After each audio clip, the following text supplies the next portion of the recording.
एक महाराज के दो पत्नियां थी। एक महाराज के दो पत्नियां थी और एक उस गांव में कथा होने लगी। महाराज जी कथा कहने के लिए आए। अच्छा, जब महाराज जी कथा कहने के लिए आए और उस दिन दोनों पत्नियां कथा सुनने के लिए गई थी। वो रोज रोज लड़ाई कर रही थी कि आज आप रोज जाते हो और आज हमको जाने दो महाराज।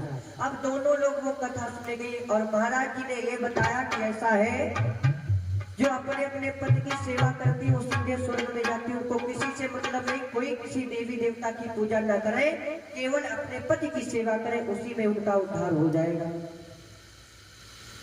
दोनों ने सुना, उन्होंने ठाना कि आज ही से हम अपने पति की सेवा करेंगे।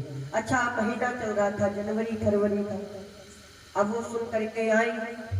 सुबह 4 बजे बड़ी वाली उठी, बोले ऐसा है, उठो। लगाया, उठाया उनको, भाई ऐसा है चलो।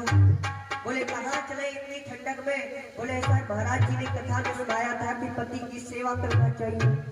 बोले हाँ ठीक है चलो, कोई बात नहीं। महाराज जी की कथा ही सुन के कुछ सुधरी। उन्होंने सोचा चलो स्नान कर लेते हैं। बोले चलो स्नान कर। बढ़िया।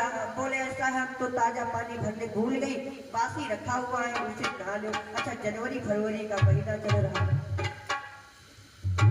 अब पति महाराज सोचे चलो कोई बात नहीं, जो होगा देखा जाएगा, इसी बहाने से ये लोग सुधर जाए। वो बेचारे नहा लिए, इधर वो बढ़िया गंगा तेल सब कुछ करके उनको बिठाए ही थे। तब तक छोटी वाली आ गई। अच्छा, जब छोटी वाली आई, उन्होंने कहा ऐसा है, चलो आप चलो, हम आपको स्नान करवा देती हैं। बोले स्नान अभी तो हम करके आई है बड़ी वाली, अभी ने तो करवाया है। बोले अच्छा है, का बड़ी वाली तेरा अधिकार है, हमारा कोई अधिकार ना है, आप हमारे पति नहीं हो। इस प्रकार से ताने देने लगी। पति देवता सोचते चलो कोई बात नहीं, लड़ो झगड़ो ना, चलो हम भी चलते। दोबारा बेचारे जनवरी फरवरी में फिर से बासी पानी नहाए। दोबारा फिर नहाए, उनकी दुर्दशा हो गई। अब कहीं किसी चीज के लिए उनके आपस में झगड़ा हो रहा है, कहीं किसी बात को लेकर के। एक दिन पति देव बड़े परेशान हुए। बोले ऐसा है, आप लोग आपस में झगड़ा ना करो, हम ये शरीर आप दोनों को बांटी दे रहे हैं। ये दाएं वाला शरीर जो है ये बड़ी वाली को दे रहे हैं और ये बाएं वाला छोटी वाली को दे रहे हैं। बोले ठीक है। अब सुबह सुबह बढ़िया आराम से दोनों लोग उठे, वो अपने दाएं अंग की सेवा करे, वो बाएं अंग की सेवा करे। अब एक दाएं अंग में अगर जो शर्ट है तो बाएं अंग में टी शर्ट है। भाई सेवा अपनी अपनी अपनी मर्जी का कर रही है। अगर जो एक में पैंट है तो एक में लोअर है, एक में छोटा काजल लगा है तो एक में बिल्कुल बिल्कुल तलवार की भार। अच्छा, भगवान की कुछ कृपा रही तो छोटी वाली ने सोचा कि ऐसा है, अपने मायके टहलना है, तो मायके टहलने चली गई।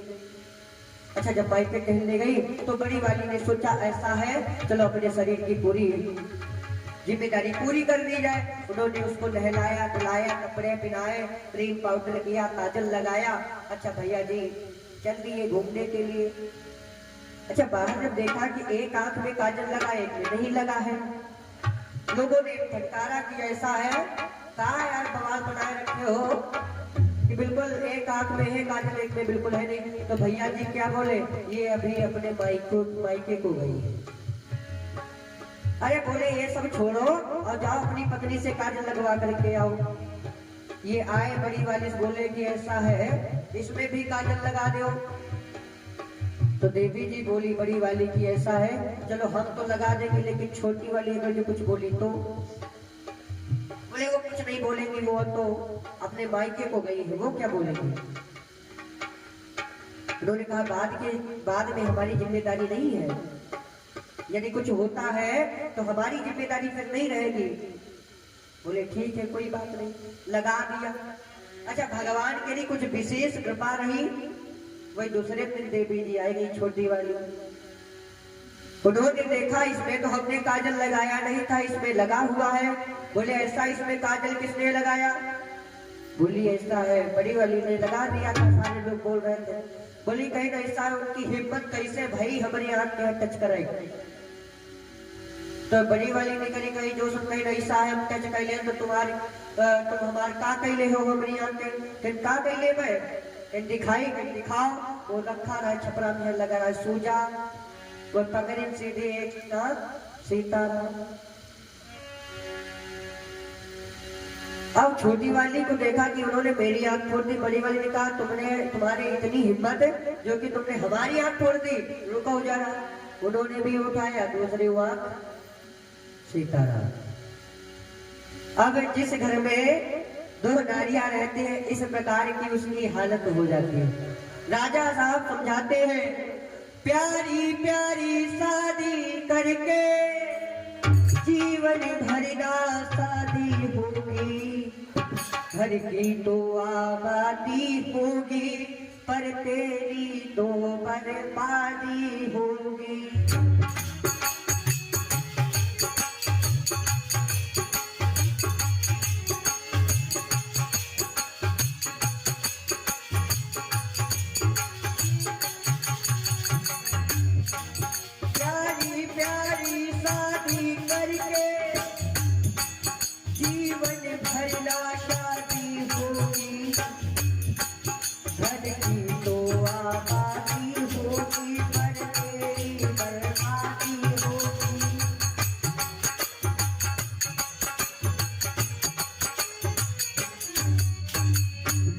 लगे प्यारी प्यारी मैं तो शादी कर लूंगा, कोई बात नहीं। अब इतनी बात जो हुई कहा, बोले महाराज वो कुछ हो सब छोड़ो, ये हमको कहानियां सुनाना बंद कराओ, आप दूसरी शादी करो। अब राजा साहब बड़े मजबूर हुए। राजा साहब बड़े मजबूर हुए कि ऐसा है कि हमको दोबारा शादी करनी पड़ेगी। अब दूसरी शादी बेचारे करने के लिए तैयार हुए। दूसरी शादी सूरज के साथ में संपन्न होती है। अब वो लेकर के जैसे ही द्वार पर आए, अब किसी दासी ने कहा बड़ी रानी आओ, छोटी रानी आ गई है, इनकी आरती उतार लो आकर के भाई। अब छोटी रानी ने सोचा, सूरज ने सोचा कि ऐसा ही कोई बड़ी रानी भी है। राजा को बुलाया तुरंत, बोले हाँ महाराज। राजा साहब तुरंत आए, बेचारे सर नीचे किए हुए, बोले ऐसा है यदि एक तुम्हारी रानी थी तो मुझे देख ले आए हो, या तो है भोगों के लिए क्या भार झोंकने आए हो।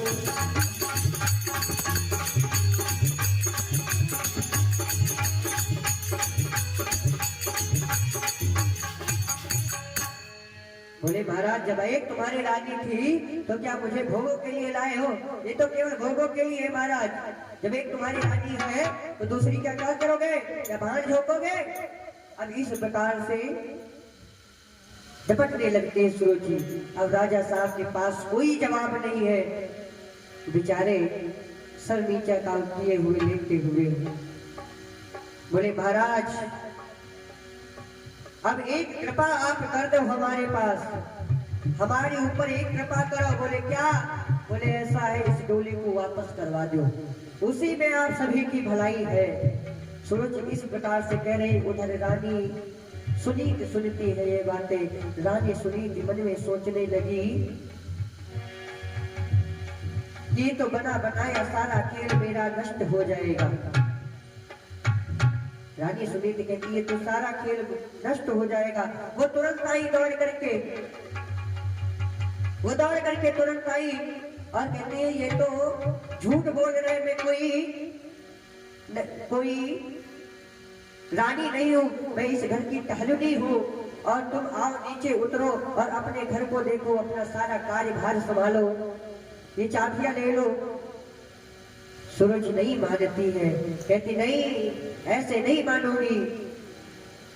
फिर से राजा को कहती इस डोले को वापस करवाते हो कि मैं ही कोई कदम उठाऊं। सुनीति रानी फिर से कहती है महारानी आप जो हमको आज्ञा देंगी वो हम अब आपके समय पर कार्य कर देंगी, मैं आपकी दासी बन के रह लूंगी, आप जो कार्य बताएंगी वो कार्य कर देंगी हम, और आपके कोई संतान होगी उसको हम गोदी खिला दिया करेंगे, बस केवल उसकी मजदूरी आप 2 रोटी हमको केवल दिए जाना, केवल हम उसी में प्रसन्न रहेंगी, आपसे कभी कोई किसी प्रकार की शिकायत नहीं करेगी। अब तो इस बात पर वो बेचारी और कस के भड़की, सोच और भड़कती है। देखो महाराज क्या बोल रही है, ये बिल्ली भगतिन बन रही है, खुद के तो कोई संतान हुई नहीं और बोल रही है कि तेरे संतान होगी उसको खिलाऊंगी। अरे महाराज देख लेना, या तो हमारे संतान को ही मार देगी, या तो आपको जहर खिला देगी, या तो हमको ही मार देगी। अब आप एक कार्य कराओ, जल्दी से जल्दी इस डोले को वापस करवाओ महाराज, और कोई रास्ता हमारे पास नहीं है।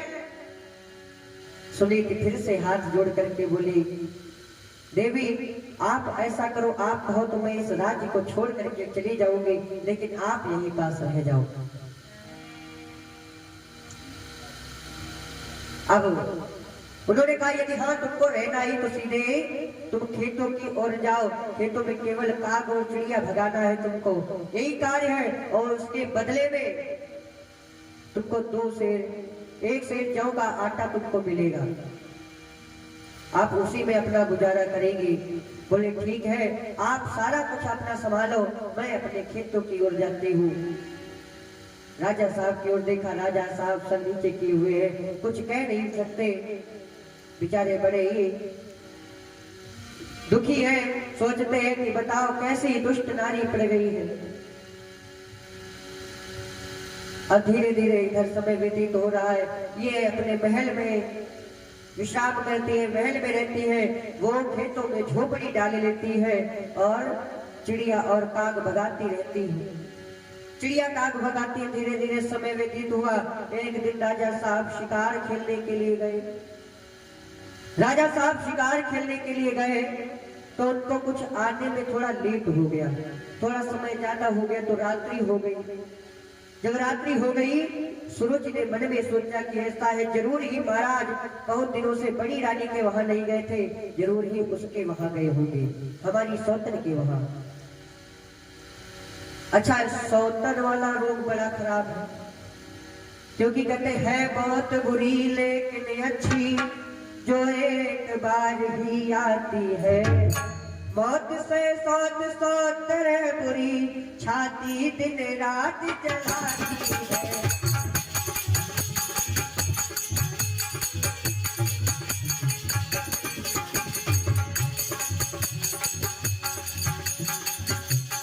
महाराज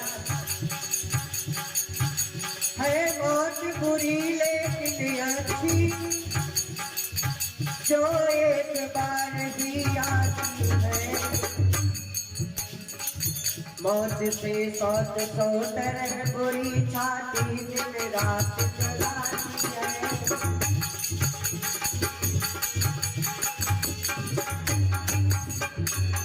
महाराज कहते हैं कि मौत से सौत से मौत सौतर है बुरी। महाराज यदि हमारे आपकी मौत हो जाए एक बार तब तो ठीक, लेकिन सौत, इन लोगों का कहना है कि सौत ना आए हमारे जीवन में, सौतन नहीं आनी चाहिए। आप कुछ ना करो, बस मोबाइल में कुछ देख रहे हो, बस देख देख के प्रसन्न हो रहे हो, और देवी जी शंका खा गई तो समझ लो सांप का खाना कैंसिल। हाँ, कोई थोड़ी सी शिकायत कर दे कि ऐसा, तो हमने तो उनको थोड़ा बतियाते देखा था उनके साथ में, समझ ले तुम्हारी ग्रह दशा खराब। अब राजा साहब को जब लौटने में थोड़ी देरी हो गई, इन्होंने सोचा जरूर बड़ी रानी के वहां गए होंगे, सारे गेट बंद करवा दिए।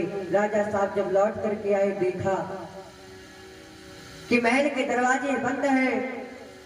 पुकार लगाई, दरवाजा खोला जाए, लेकिन सूरज छत से बोलती कि ऐसा है महाराज, आप जहां से आए हैं वहां चले जाइए। राजा साहब ने मन में सोचा हम तो कहीं गए भी नहीं है, और ये कलंक मेरे सर पे लग रहा है, दरवाजा खुलेगा है नहीं, तो इससे अच्छा है कलंक जब लग ही गया है तो सीधे, बहुत दिनों से मैं बड़ी रानी के वहां नहीं गया हूँ, उसी के वहां चला जाता हूँ। राजा साहब घोड़े पर सवार हुए, बड़ी रानी के वहां सुनीत के वहां आई। रानी सुनीत देखा घास फूस के बिस्तरों पे लेटी हुई है और प्रभु का गुणगान कर रही है। अब आवाज लगाई दरवाजे पर, बोले कोई है? अब रानी सुनीत ने जैसे ही आवाज सुनी तुरंत ही इतनी प्रसन्न हुई मानो ब्रह्मा आनंद में मग्न हो गई हो। तुरंत आई और अपने स्वामी को कुटिया में ले आई और उनको बिठाती है अपने घास फूस के बिस्तर पर बिठा करके आंसुओं से उनके चरण धो लिए। इतना रोई जो कि आंसुओं से उनके चरण धुल गए। रानी सुनीति सारा हाल चाल पूछती है। राजा साहब बताते हैं कि जब से आप नहीं है तब से कोई ख्याल शुद्ध रखने वाला महल में नहीं है। बोले ये सब कुछ छोड़ो, हमारे भूख बहुत कष्ट लगी है, कुछ रखा हो तो खाने को दो। राजा साहब कहते हैं, राजा साहब जो ही खाने को मांगते हैं, रानी थोड़ा और दुखी हो जाती है कि ऐसा है महाराज, हमको क्या मिलता है, एक सेर जौ का आटा मिलता है, उसी में 1.5 रोटी बन पाती है, आधी सुबह खा लेती है और एक रात को खा लेती है। महाराज ये तो प्रभु की अत्यंत कृपा रही जो कि इतने टाइम हम भोजन नहीं किए। वो एक रोटी रखी हुई है सूखी रूखी, वो आप खाओ तो हम ले आए। बोले ले आओ। उसको खाया, उसमें इतना इनको स्वाद प्राप्त हुआ जो कि महलों में 56 प्रकार के भोज्य पदार्थ बनते थे, उसमें इनको वैसा स्वाद कभी नहीं प्राप्त हुआ। राजा साहब खाते हैं, बड़ी प्रशंसा करते हैं। धीरे धीरे रात्रि व्यतीत होती है। वही रात इनके लिए एक सुखदायिनी रात थी। अब जैसे ही राजा साहब आए महल में, उसी दिन से रानी सुनीति भी गर्भ धारण करती है और उसी दिन से सूरज रानी भी गर्भ धारण करती है। दोनों रानियां गर्भवती हो जाती है।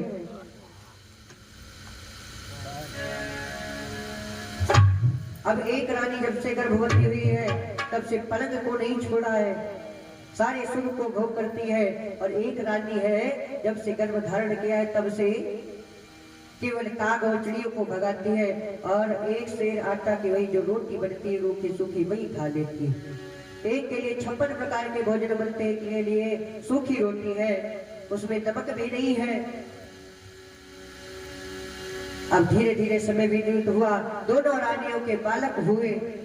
राजा बड़े ही प्रसन्न हैं और इधर जब से इनके बालक हुआ है महल वाली रानी के रानी सूरज के, तब से उस बालक ने अपने झूले को नहीं छोड़ा।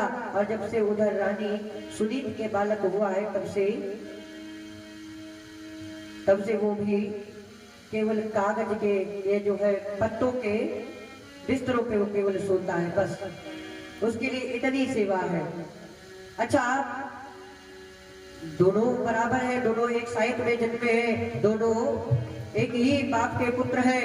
लेकिन एक चीज बताए, ईंट जो होती है एक ही भट्टे में पकती है।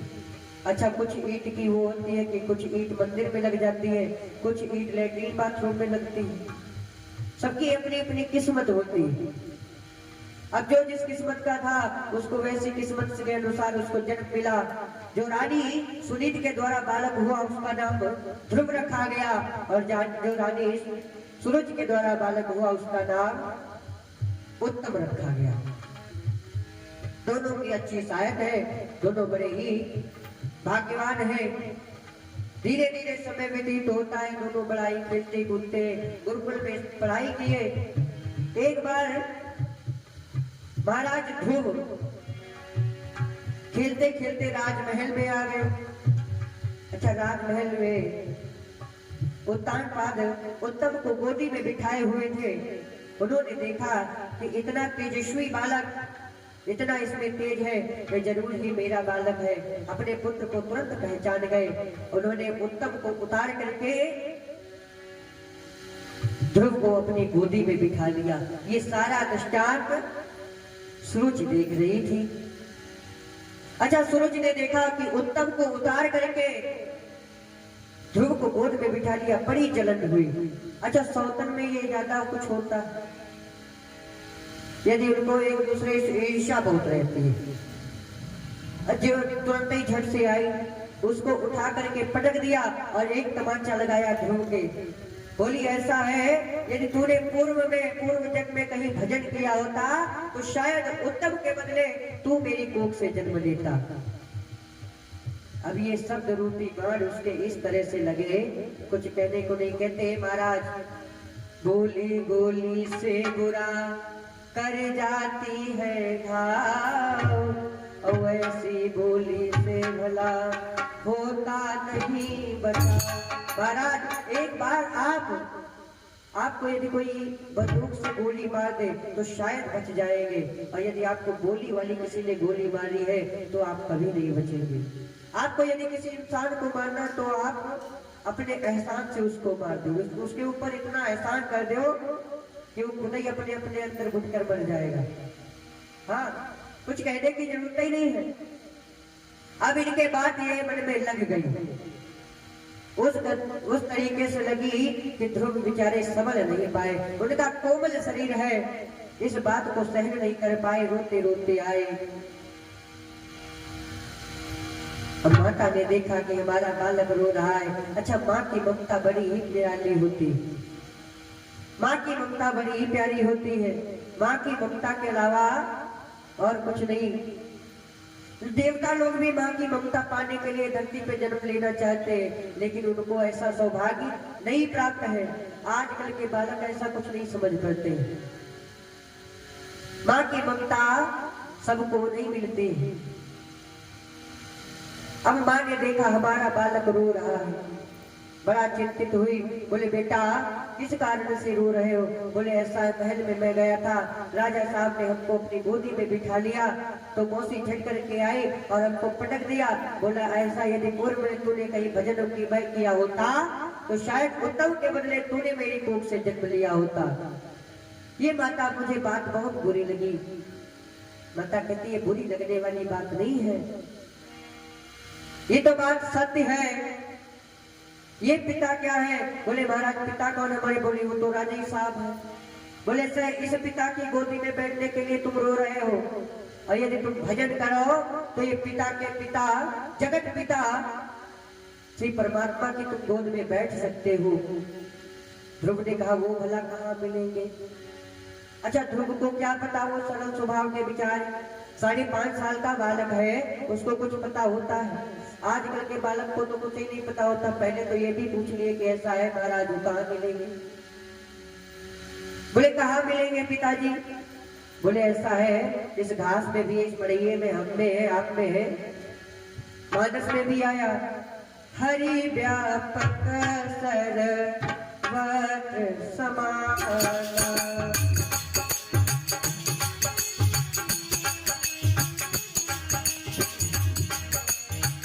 हरि व्यापक सर्वत्र समान, हरि व्यापक सर्वत्र समान, प्रेमति प्रगट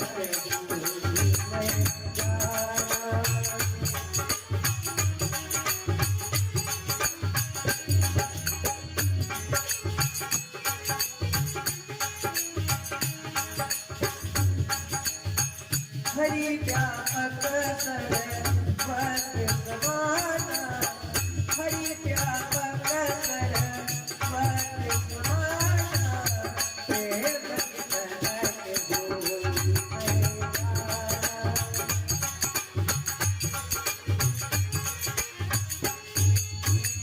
हरि व्यापक सर्वत्र समान, भगवान जगत पिता सब कहीं कण कण में व्याप्त है। आप जहां पास देखे, इस घास में भी है, इस पेड़ में भी है, हमारे में भी है, आप में भी है, बस केवल उनको प्रेम से बुलाना चाहिए। अच्छा, भगवान कहते केवल मैं प्रेम से आता हूँ, प्रेम से प्रकट हो ही मैं जाना, केवल प्रेम से। भगवान को ये नहीं है कि आप उनको जब 1 किलो सेब चढ़ाओगे तभी वो खुश होंगे, नहीं। ये भी नहीं है कि 1 किलो पेड़ा चढ़ाओगे तभी, ये भी नहीं है कि कोई धनवान है केवल उसी से प्रसन्न होंगे, वो भी नहीं। उनको गरीब प्रसन्न करना चाहे गरीब प्रसन्न कर लेगा, अमीर प्रसन्न करना चाहे अमीर प्रसन्न कर लेगा। ये भी नहीं है कि कोई बूढ़े से ही प्रसन्न होंगे, छोटे से नहीं होंगे। छोटा व्यक्ति है अपना, अगर जो कोई छोटा बालक है अपना पिता मान करके उसको प्रसन्न कर ले, कोई बूढ़ा है अपना बेटा के रूप में। भगवान तो कहते हैं हमको जिस रूप में आप देखोगे हम उसी भाव में उसी रूप में आपको दर्शन देगी, केवल प्रेम से बस। क्योंकि जो निर्मल मन वाला होता है केवल उसी को भगवान प्राप्त होते हैं। निर्मल मन जन सो मोहि पावा, मोहि कपट छल छीन रखावा।